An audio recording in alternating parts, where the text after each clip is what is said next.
시청자 여러분 안녕하십니까? 뉴스의 조수빈입니다. 흰남노가 강타한 지 2주도 안 돼서 제14호 태풍 남마돌이 다가옵니다. 우리나라로 상륙하는 코스는 피했습니다. 하지만 제주, 부산, 울산, 포항 이 피해 복구가 아직 안 끝난 지역들이 이번 남마돌 영향권에 들어갑니다. 흰남노보다는 멀어도요 위력은 여전히 매우 강합니다. 오늘 밤부터 강풍과 호우에 대비하셔야 합니다. 먼저 황규락 기자입니다.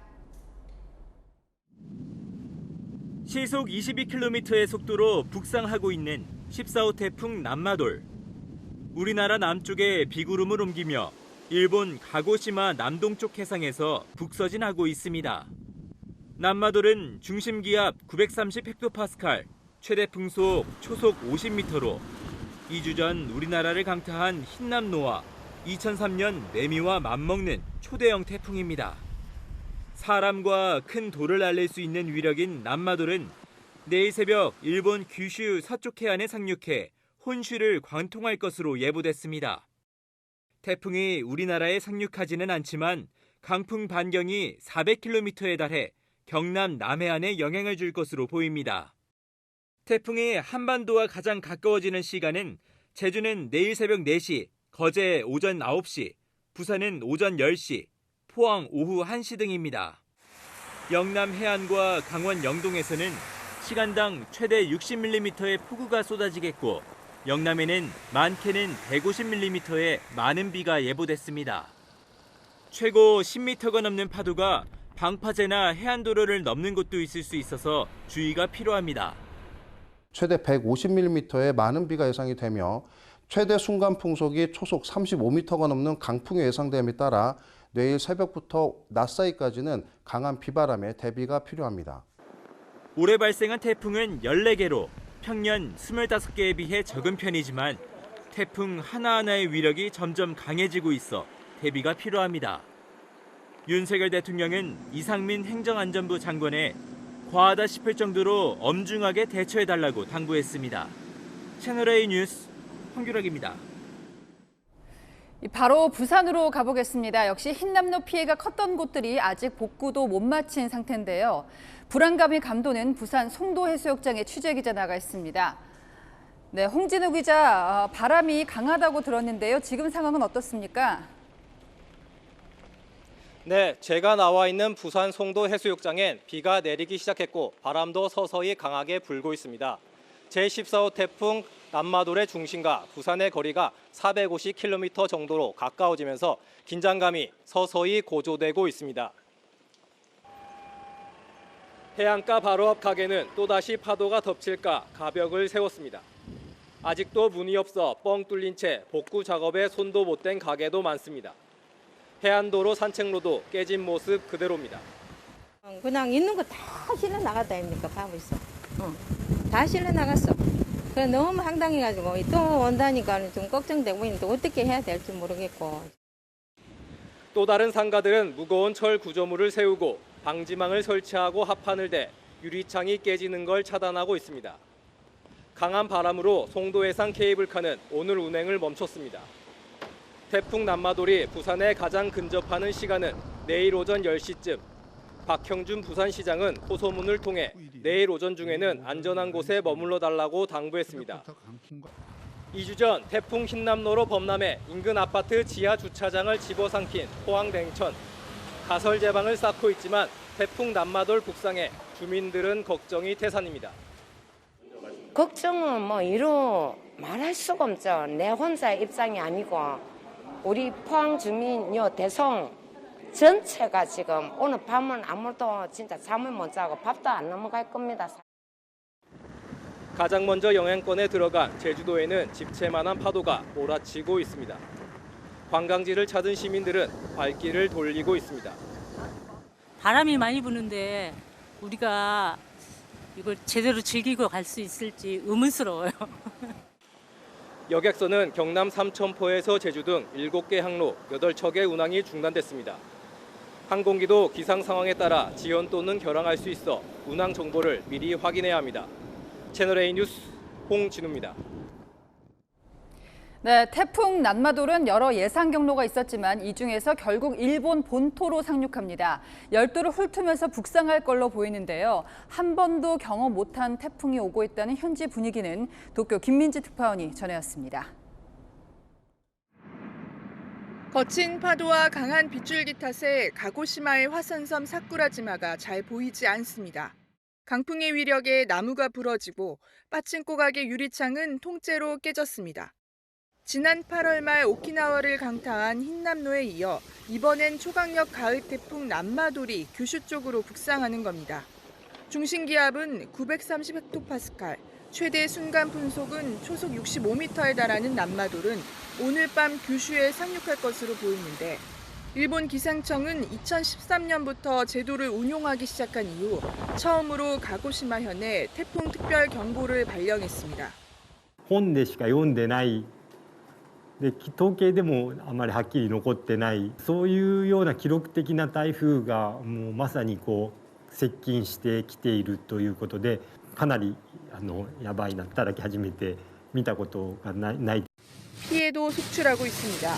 避難 도중 96세 여성이 강풍에 넘어지는 등 최소 10명이 다쳤고 7만 8천여 가구가 정전을 겪었습니다. 규슈 등을 오가는 529편의 항공이 결항된 것은 물론 신칸센 열차 운행도 중단됐습니다. 일본 정부는 주민 26만여 명에게 재해경보 최고 수준인 5단계 긴급 안전 확보를 발령했고 691만 명의 주민들에게 4단계인 대피 지시를 내렸습니다. 또 기록적인 폭우도 예상돼 인근 지역 홍수도 주의되고 있습니다. 태풍의 영향으로 이곳 도쿄에서도 계속 비가 내려 한때 메구로구에선 시간당 39mm의 비가 쏟아졌습니다. 난마돌은 규슈에 상륙한 뒤 북동쪽으로 방향을 틀어 일본 열도를 관통할 것으로 예상돼 일본 전역에선 태풍 경계태세가 계속될 것으로 보입니다. 도쿄에서 채널A 뉴스 김민지입니다. 또 경북 포항도 흰남노 피해 복구를 서두르는 중에 내일 또다시 태풍 영향권에 들어갑니다. 평생 못 겪어봤던 흰남노 이후라서 더 걱정이 큰데요. 특히 산업계가 문제입니다. 침수된 포항제철소가 아직도 정상 가동이 안 되는 상황인데 여기에 매달린 중소업체들이 또 적지 않지요. 무너진 공장을 바라보는 하루하루가 불안하기만 합니다. 현장 카메라 배우미 기자가 찾아갔습니다. 태풍 흰남노가 핥히고 간 경북 포항시입니다. 태풍으로 지역 경제도 직격탄을 맞았습니다. 지역 경제를 이끌던 포항제철소가 49년 만에 용광로가 꺼지는 큰 타격을 입었고요. 이 협력업체들도 줄줄이 도산 위기에 놓였습니다. 현장으로 가보겠습니다. 갈색 흙탕물이 무섭게 흘러갑니다. 시간당 100mm 폭우에 하천 옆 공장 건물도 무너져 내렸습니다. 길이 끊어져가지고 기어가다시피 해서 그래가 가서 그걸 하나라도 끄집어내고 싶었는데 곧 무너질 것 같아가지고 접근할 수 없어서 빨리 펜스를 치고. 태풍 흰남노가 휩쓸고 간 지 2주가 다 되어가지만 복구는 꿈도 못 꿉니다. 공장 건물은 기울어져 있고 외벽은 위태롭게 매달려 굉음만 토해냅니다. 공장을 새로 짓는다 해도 최소한 반년, 비용만 40억 원이 들 걸로 보입니다. 돈도 돈이지만 거래처를 잃을까 더 큰 걱정입니다. 납품을 우리가 저희들이 하고 있는 업체에 사정을 얘기하고 또 어느 정도의 여유를 좀 받고 있는 그런 상황입니다. 고압가스를 용기에 넣어 판매하는 이 공장은 산사태로 공장 건물이 순식간에 사라졌습니다. 공장에 있던 자리는 이 밀려내려온 흙더미가 쌓여서 산처럼 변했는데요. 무너진 옹벽이 곳곳에 널브러져 있습니다. 다시 옹벽을 쌓고 토사를 치워야 하는데 공사는 더디기만 합니다. 대책이 나와서 이 부분을 제거를 해주셔야 되는데 공무원도 다 바쁘시겠지만 또 실린더 생산 부분은 또 동종업계에다가 또 협조 요청을 해서 지금 그렇게 진행을 하고 있죠. 중소기업 85곳이 몰려있는 대송지구. 5곳을 빼곤 태풍으로 모두 침수 피해를 봤습니다. 물건을 옮기던 지게차도 물에 잠겨 일일이 손으로 옮겨야 합니다.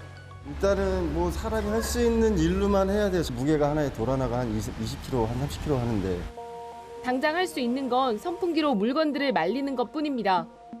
포항에 있는 1287개 기업 중 30%가 태풍 피해를 입었습니다. 피해액만 2조 원에 이를 걸로 추산됩니다.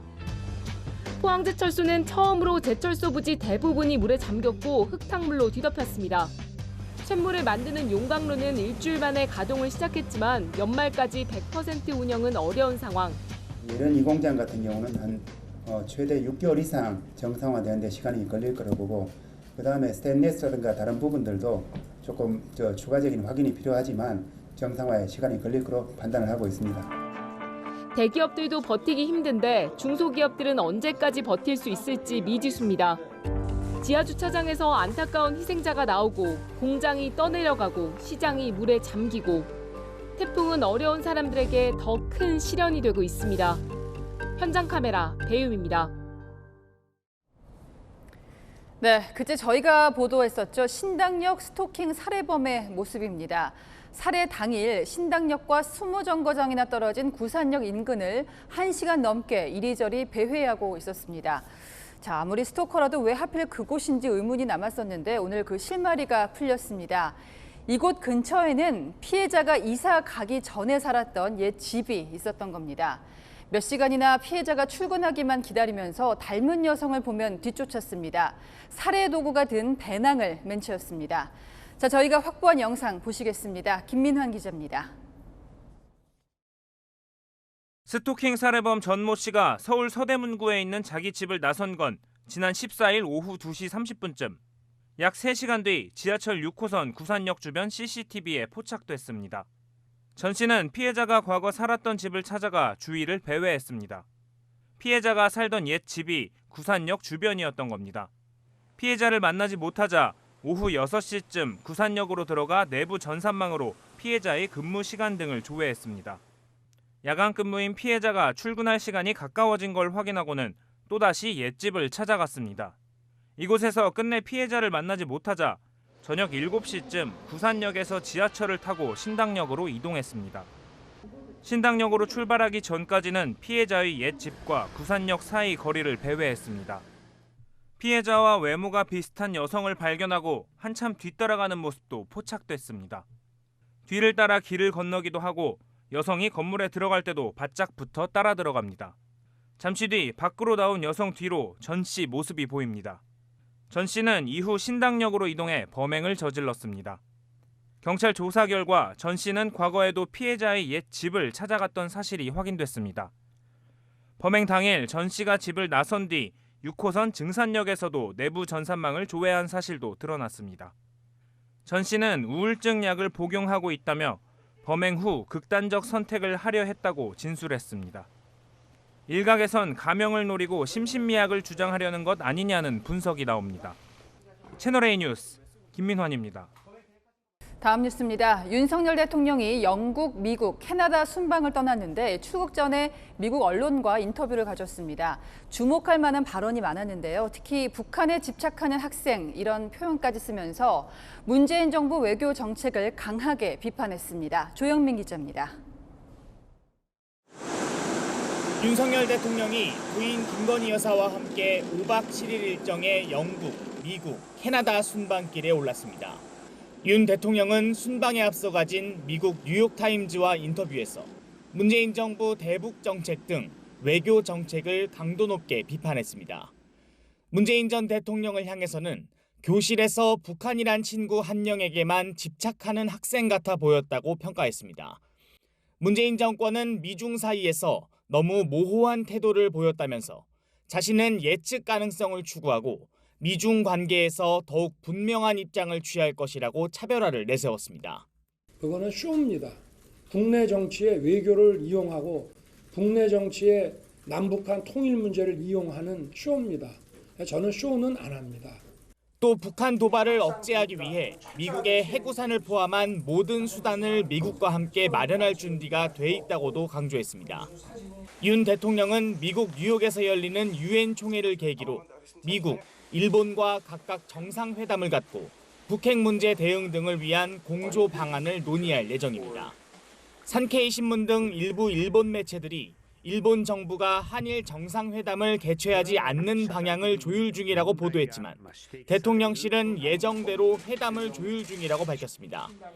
윤 대통령은 순방 첫 일정으로 김건희 여사와 함께 찰스 3세 국왕이 주최하는 리셉션에 참여한 뒤 현지 시간 19일 열리는 엘리자베스 2세 여왕의 장례식에 참석할 예정입니다. 채널A 뉴스 조문입니다. 이렇게 윤 대통령이 순방길에 오른 오늘 국민의힘 윤리위원회가 조금 전 이준석 전 대표 추가 징계 절차에 돌입했습니다. 국회로 가겠습니다. 홍지은 기자, 이 전 대표에 대한 추가 징계를 결정했다. 사유는 뭡니까? 네, 국민의힘 윤리위원회는 휴일인 오늘 긴급 전체 회의를 열고 약 3시간 동안 이준석 전 대표에 대한 추가 징계 개시 여부를 논의했습니다. 그리고 방금 전 이 전 대표에 대한 추가 징계를 개시하기로 결정했습니다. 그 입장 한번 직접 들어보시겠습니다. 당원, 당 소속 의원, 그리고 당 기구에 대한 객관적 근거 없이 모욕적, 비난적 표현 사용 및 법 위반 혐의 의혹 등으로 당의 통합을 저해하고 당의 위신을 훼손하는 등 당에 유해한 행위. 이 전 대표가 양두구육, 개고기 같은 거친 표현으로 당을 원색적으로 비난하며 통합을 저해했고 비대위 구성 과정에서 잇따라 가처분 소송을 내면서 당 의사결정에 불복하는 등 해당 행위를 했다고 판단한 겁니다. 사실상 제명 절차에 착수했다는 관측도 나오지만 비대위 추가 의결이 필요한 제명이나 탈당 권유보다는 당원권 정지 3년 결정이 나올 수 있다는 전망도 나옵니다. 자, 그렇다면 이준석 전 대표 반응은 나왔습니까? 네, 방금 전 그 입장이 나왔습니다. 조금 전 SNS를 통해 모든 사람은 표현의 자유에 대한 권리를 가지고 있다는 UN 인권 규범을 인용하며 이양희 윤리위원장을 직격했는데요. 이 전 대표는 어제 12시간가량 성상납 의혹 관련 경찰 조사를 받은 뒤에도 계속 비판을 이어가고 있습니다. 경찰 소환 조사에 맞춰 윤리회의 일정이 앞당겨진 것 아니냐는 의혹을 제기한 데 이어 오늘은 다시 한번 윤핵관의 이익을 위해 역시나 그들이 무리수를 둘 것이라고 공격했는데요. 윤리위는 이 전 대표가 전직 대표였던 만큼 직접 출석해서 소명의 기회를 갖도록 하겠다고 밝혔습니다. 징계 수위는 빠르면 다음 주 초쯤 결정될 것으로 보입니다. 지금까지 국회에서 채널A 뉴스 홍지은입니다.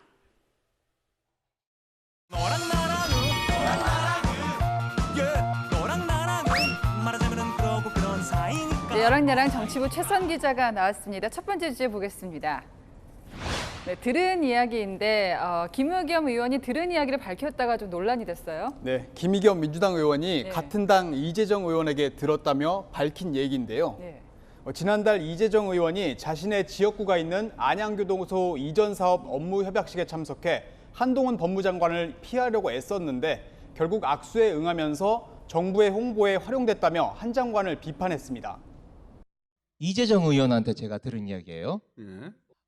한동훈 장관을 만나서 밝은 모습을 보이면 안 되겠다. 그래서 피했어요. 행사장을 떠나서 엘리베이터 앞으로 갔는데 거기를 한동훈 장관이 쫓아와서 어디 도망갈 데도 없어요. 손을 탁 내밀면서 꼭 뵙고 싶었습니다. 그러니까 굳이 야당 의원은 피하려고 했는데 한동훈 장관이 굳이 멈춰 세워서 또 협력 사례를 홍보했다 이렇게 무용담처럼 주장을 한 건데요. 이걸 한 장관이 반박했어요. 네, 한동훈 장관은 어제 법무부를 통해서요. 참석도 안 한 김 의원이 뒤늦게 허위 사실을 반복하니 유감스럽다는 입장을 냈는데요. 예. 당시 행사 장면 준비했습니다. 의원이 편하게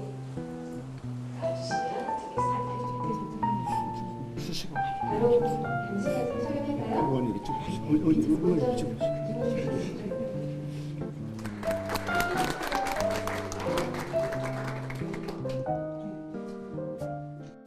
네, 일단 마주친 장면에서 보면은 이 의원이 먼저 악수를 청하기도 했어요. 네. 야당이 이렇게 어디서 들은 얘기다 이러면서 공세를 펼친 게 처음은 아니죠? 네, 이재명 민주당 대표를 보호하거나 윤 대통령 부부를 공격할 때 주로 나오는데요. 네.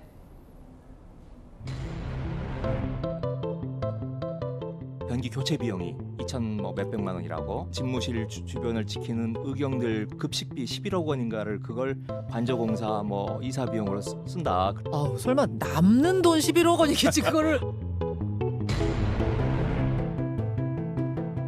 가을에 찬바람 불면 칼바람이 불 거다. 그러면 지지율 올라갈 거니까 걱정하지 말라라고 이렇게 얘기를 했다는 이야기가 여의도 정치권에 파다한데요. 누구한테 이 얘기는 들으실 거예요? 소문으로, 풍문으로? 네, 풍문으로 들었고 김의겸 의원은 민주당 대변인을, 김남국 의원은 당 미래사무부총장까지 맡고 있거든요. 네. 들은 얘기 말고 명확한 근거를 가지고 주장을 하면 더욱 설득력 있겠죠. 또 들은 이야기를 또 이렇게 바로 공개해버리면 또 전한 사람도 좀 곤란한 경우가 있어요. 다음 주제 보겠습니다.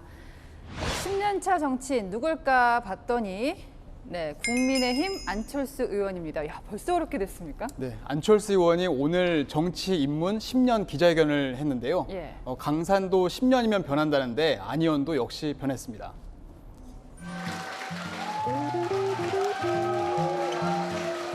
저와 함께 해주십시오. 그래야 정치가 바뀌고, 정치가 바뀌어야 우리의 삶이 바뀝니다. 변화의 열쇠는 바로 국민 여러분께 있습니다. 더 이상 정치 변화를 요구하지 않겠습니다. 이제는 제가 정치의 변화를 주도하겠습니다. 예전하고 비교해보니까 확실히 노련해진 모습입니다. 사실상 당권 도전을 공식 선언했다 이렇게 봐도 되겠죠? 네, 2년 뒤 총선 압승, 그리고 정권 재창출까지 언급하면서 차기 당권은 물론 다음 대선에 다시 도전할 뜻도 밝혔는데요. 노련해진 모습도 눈에 띄었습니다. 가장 중요한 부분이 일단 공천 개혁이 될 것 같습니다. 이 공천 시스템은 어떤 쪽으로 바꿔야 된다고 보시는지 말씀 주세요. 제가 지금 당대표가 아니라서요. 당대표 뽑아주시면 말씀드리겠습니다. 국민을 분열시키는 정치를 바꾸겠다고 했던 안희원의 10년 전 초심을 본인은 물론 다른 정치인들도 함께 생각해봤으면 좋겠네요. 예, 다음 주제 보겠습니다. 마지막 주제군요. 수수한 차림. 윤석열 대통령 해외 순방길에 김건희 여사가 함께했는데 당연한 얘기지만 옷차림이 수수했어요. 네, 윤 대통령 취임 이후 두 번째 해외 방문인데요. 김건희 여사는 검은색 투피스 차림에 어떤 장신구도 하지 않았습니다. 영국 엘리자베스 2세 여왕 서거를 고려한 의상으로 보이지만요. 6월 스페인 방문 당시에 착용한 고가의 장신구 출처를 놓고 야당 공세가 집중됐던 것도 의식하지 않을 수 없었겠죠. 재산 규모를 보면 그 정도 보석을 저는 갖고 있을 수 있다고 생각합니다. 이걸 지인에게 빌렸다라고 구차하게 변명하면서 대통령 부인은 그렇게 비싼 보석들을 온몸에 감고 다닌다고 하는데 그게 사실이야? 여기다가 이제 무산되긴 했지만 새 영빈관 신축을 놓고도 여야가 오늘 김건희 여사를 둘러싼 공방을 벌였어요. 네, 민주당이 영빈관 신축에 김건희 여사가 연루된 것 아니냐고 맞서자 국민의힘이 집단적 망상이라고 했잖아요. 민주당은 국민의 합리적 의심이 국민의힘에는 망상으로 보이냐고 비판하자 여당에서는 기승전 김건희냐고 맞서며 충돌했습니다. 김건희 여사는 영국 엘리자베스 2세 여왕의 장례식을 포함해 미 동포 간담회 등 정상 동반 외교 일정을 소화할 예정인데요. 여야가 소모적인 논란 대신 유엔 총회 참석 등 국익과 관련된 순방 본질에 더 집중하면 어떨까 합니다. 네, 지금까지 여랑야랑이었습니다. 여왕이 마지막 길을 배웅한다며 길게는 16시간도 기다리고요. 밤샘도 마다하지 않습니다. 영국에서 엘리자베스 2세가 어떤 존재인지 엿볼 수가 있는데요. 이 긴 줄에 깜짝 방문객이 찾아왔습니다. 우리로 치면 상주에 해당하죠. 찰스 3세 국왕 그리고 윌리엄 왕세자였는데요. 런던 분위기는 전혜정 기자가 전하겠습니다. 길게 줄선 시민들 앞에 나타난 찰스 3세 영국 국왕. 어머니 엘리자베스 2세 여왕을 조문하려 템즈강 주변까지 줄을 선 조문객들을 깜짝 방문한 겁니다. 시민들은 박수와 환호로 국왕을 맞았습니다. 최근 잇따라 만년필 때문에 짜증 논란을 자초했지만 시민들의 눈높이를 맞추며 다정한 농담도 주고받았습니다.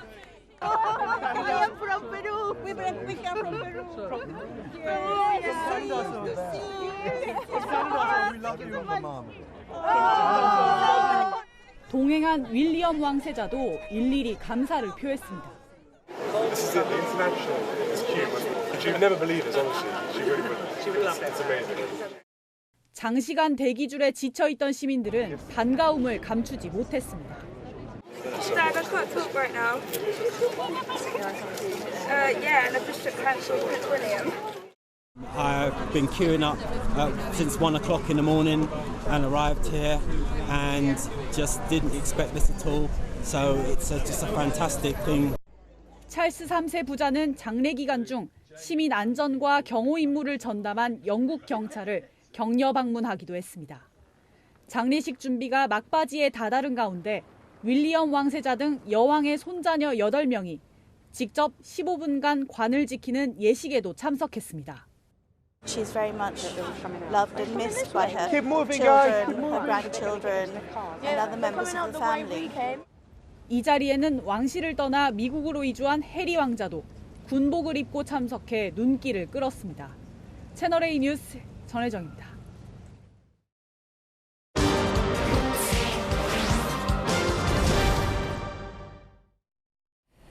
한편 내일 저녁 열리는 엘리자베스 2세 국장을 바라보는 시각도 여러 가지입니다.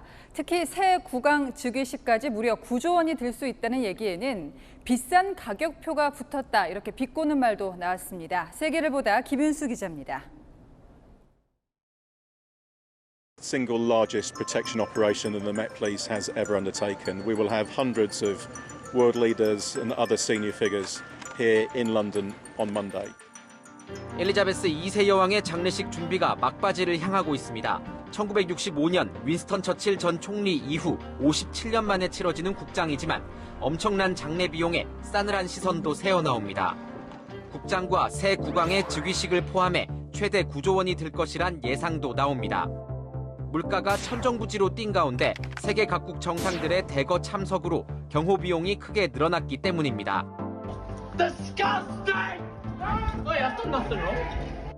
다이애나 비, 마거릿 대처 전 영국 총리 등 과거 장례와 비교해도 엄청난 규모입니다.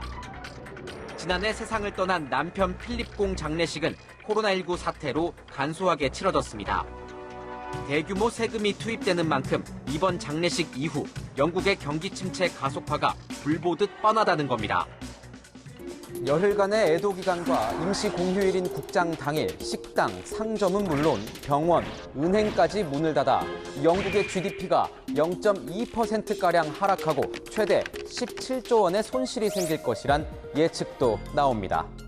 공급이 원활하게 따르지 않을 수도 있고 하기 때문에 어느 정도의 이제 셧다운은 당연히 GDP에 안 좋은 영향을 미칠 수밖에 없다라고 생각이 되고요. 불확실성은 매우 큰 것 같아요. 고물가, 에너지 부족에 허덕이는 영국 국민들은 내년엔 세 집 중 한 집의 소득이 빈곤선 아래로 떨어진다는 암울한 전망도 나와 국장 반대 목소리도 적지 않습니다. He's the new king and we're his subjects. And we're here to say, actually, we disagree. We politely and very respectfully disagree with you. You're not my king.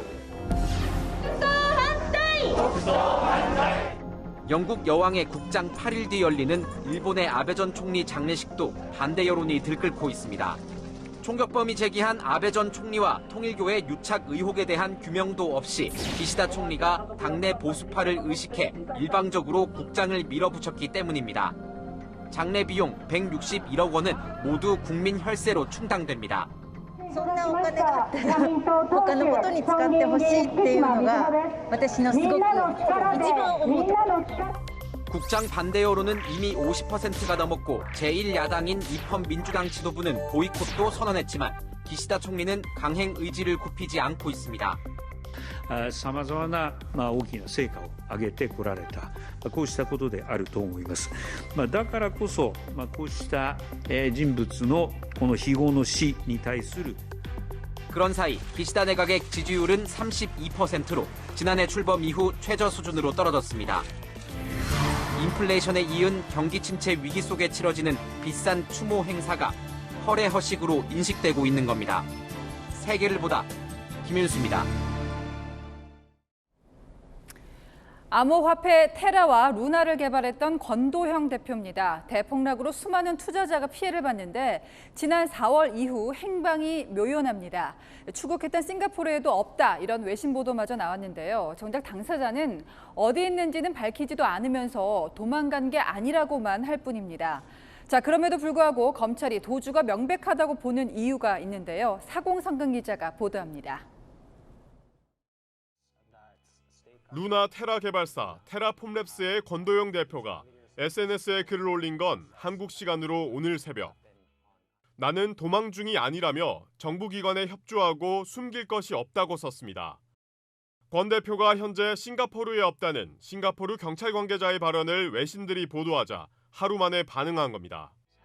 권 대표는 자신이 현재 게임 개발 중이라면서도 어디에 있는지는 언급하지 않았습니다. 권 대표는 지난 4월 본사가 있는 싱가포르로 출국했는데 검찰은 자본시장법 위반 혐의로 체포영장을 받아놨습니다. So right now it's kind of hard to make that decision because we've never been in touch with the investigators. Everything that excited us about Terra stablecoins were true. 검찰은 권 대표 발언을 반박하고 나섰습니다. 수사에도 협조하지 않고 검찰에 즉시 출석 의사가 없다고 밝힌 점 등을 볼 때 도주한 것이 명백하다고 한 겁니다.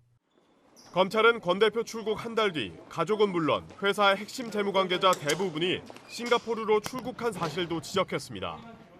검찰 관계자는 체포영장이 발부된 건 도주 정황이 명백했기 때문이라고 말했습니다. 검찰은 권 대표의 여권을 무효화하고 인터폴 적색 수배 등 소재 파악과 신병 확보 절차가 진행 중이라고 밝혔습니다. 채널A 뉴스 사공성근입니다. 궁극의 미래차는 어떤 모습일까요? 단순히 효율적으로 이동하는 걸 넘어 각자 어떤 용도로 쓸 건지에 따라 내 외부 또 첨단 사양이 무한 변신합니다. 이민준 기자가 보여드립니다. 운전석 옆에 조수석 대신 캐리어 거치대를 설치한 차량. 트렁크는 없애고 탑승 공간을 뒤쪽까지 넓혀 최대 5명까지 앉게 했습니다. 현대차그룹이 공항을 오가는 사람을 실어 나르기 위해 만든 목적 기반 차량 PBV입니다. 이용자의 목적에 맞춰 다양하게 변신할 수 있는 게 가장 큰 특징. 현대차는 2025년 하반기 양상을 목표로 개발 중인 목적 기반 차량의 실내 장식과 신기술을 최초로 공개했습니다.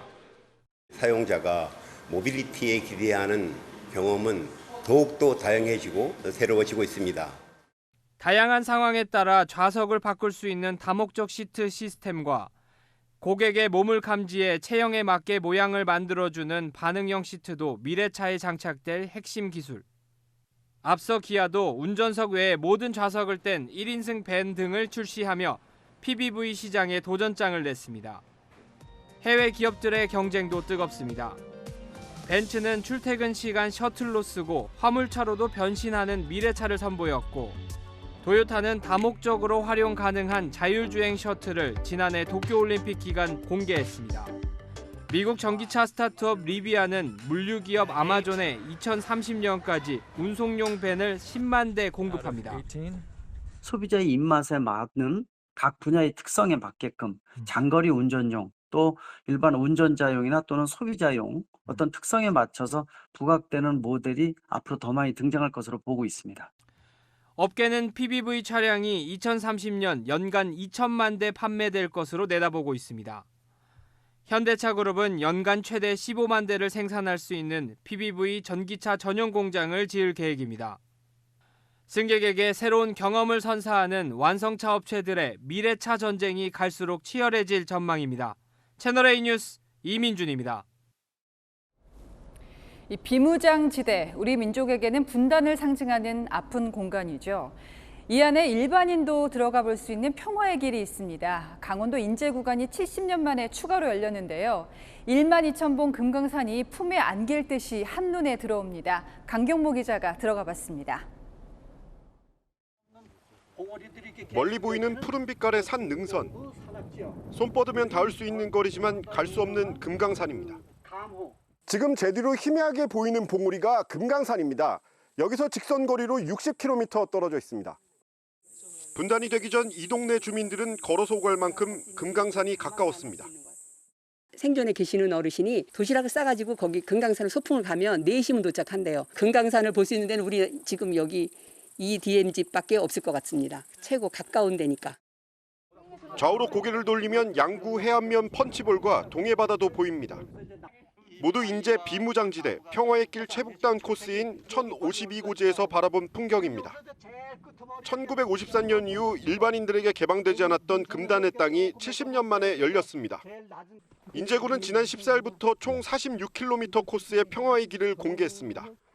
사람의 발길이 닿지 않아 비료용담과 물 봉선화와 같이 때묻지 않은 환경에서 자라는 야생 식물도 어렵지 않게 볼 수 있습니다.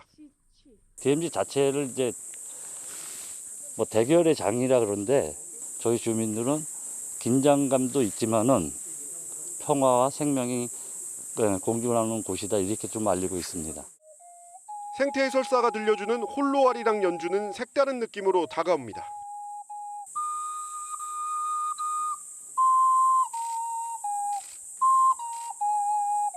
분단과 전쟁의 아픔에서 평화와 생태의 상징으로 탈바꿈한 비무장지대. 평화의 길이 통일의 길을 앞당길 수 있기를 주민들은 기대하고 있습니다. 채널A 뉴스 강경모입니다.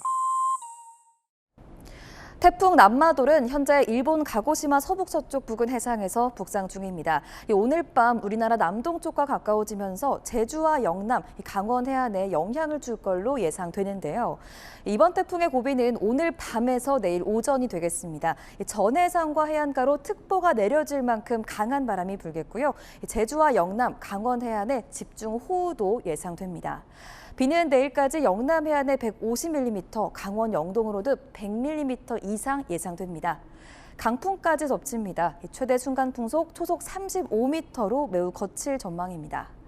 해상엔 최대 10m의 집채만한 물결이 일겠고요. 제주 남쪽으로는 폭풍 해일도 예상됩니다. 날씨였습니다. 뉴스에 마칩니다. 시청해주신 여러분 고맙습니다.